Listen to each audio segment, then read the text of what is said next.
How in the world do you build pure, genuine terror in just 60 seconds? I mean, it sounds almost impossible, right? But today, we're going to pull back the curtain and deconstruct the architecture of a one-minute thriller. We're going to use this incredibly detailed storyboard as our blueprint to see exactly how every single second is engineered to be absolutely terrifying. So that's the big question, isn't it? Can you actually build a complete story, a beginning, a middle, and a shocking end, in less time than it takes to make a cup of tea? Well, this storyboard isn't just a story, it's the answer. It's a meticulously crafted solution to that exact problem. Okay, so here's our first constraint, the structure. And, the number is probably not a coincidence. The entire story is broken down into exactly 13 scenes. That's 13 distinct moments to build a world, establish the rules, and then just completely tear it all apart. It feels like a really deliberate choice, leaning right into that superstition to set the tone from the get-go. And here's the second constraint, and this one is even tougher. All 13 of those scenes, they have to happen in just 60 seconds. I mean, think about that. Every single shot, every reaction, every beat has to be timed to perfection. There is literally zero room for error. This is storytelling on a razor's edge. So how does the terror even begin? Well, it's not with some cheap jump scare, no.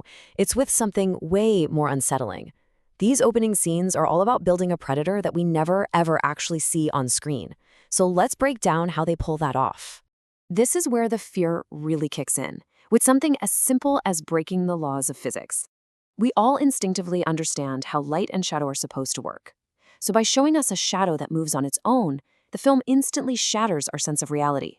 In just a few seconds, it tells us we're in a world where the fundamental rules no longer apply. And that is just deeply, deeply creepy. And that right there is a masterclass in visual storytelling. The classic show, don't tell rule. Instead of having a character scream, "Hey, there's a ghost!" the film just gives us this impossible image. It forces us to make the jump, to figure out that something supernatural is going on. And that makes the threat feel so much more personal and honestly way more believable. And they don't stop there. Right away, they double down on this idea. It's not just the shadows that are wrong. Now the very air itself has become hostile. Zama isn't just being watched anymore. He's being physically held back by the world around him. And what that does is it creates this profound sense of claustrophobia, of helplessness. I mean, think about it. How do you escape a monster that is the air you breathe or the ground you walk on? Suddenly the threat is everywhere. There's just no escape. And just as we're trying to wrap our heads around this environmental threat, it gets deeply personal. The horror moves from the outside world directly onto our protagonist's body. These icy blue runes show us that this unseen predator isn't just playing with him anymore. It's physically taking hold. Okay, so the threat has been established. Now, that atmospheric dread just explodes. Let's dig into the second act of this thriller, the chase. This is where that quiet, creeping fear turns into absolute panic. And right here, you can see this terrifying pattern of cause and effect. Every single action Zama takes to escape triggers a direct, supernatural reaction from the world.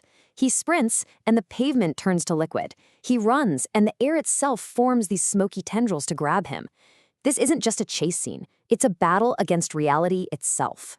And the visual style is designed to put us right there, in Zama's shoes. This description, watercolors in the rain, it isn't just some poetic phrase. It's a deliberate artistic choice to show us the disorientation and the sheer terror of his flight. The world is literally dissolving around him as he runs for his life. Now, every great thriller understands the power of a quiet moment. After all that chaos of the chase, the film switches gears, using sound and a quick glimpse of safety to build suspense for that final, brutal act. So let's peek behind the curtain at the production strategy. You can see how deliberate this all is. The audio is just crucial. It builds from this low, ancestral thrumming into fierce tribal drums for the chase, before dropping into an eerie hum. The hard cuts create this frantic, almost percussive rhythm. None of this is an accident. It's the machinery of a thriller, precisely engineered to play with our heart rates. And this is where we see that classic use of contrast. Outside is cold, it's dangerous, it's lit by this sickly yellow light. But inside, with his friend Thabo, the light is warm. There's a friendly face. For just a split second, we and Zama, we believe he's found a sanctuary. He's safe. But of course, in a thriller, That feeling is almost always a lie. And that brings us to the end game, the twist. The final few moments that reframe everything we've just seen and finally reveal the true, awful nature of the horror.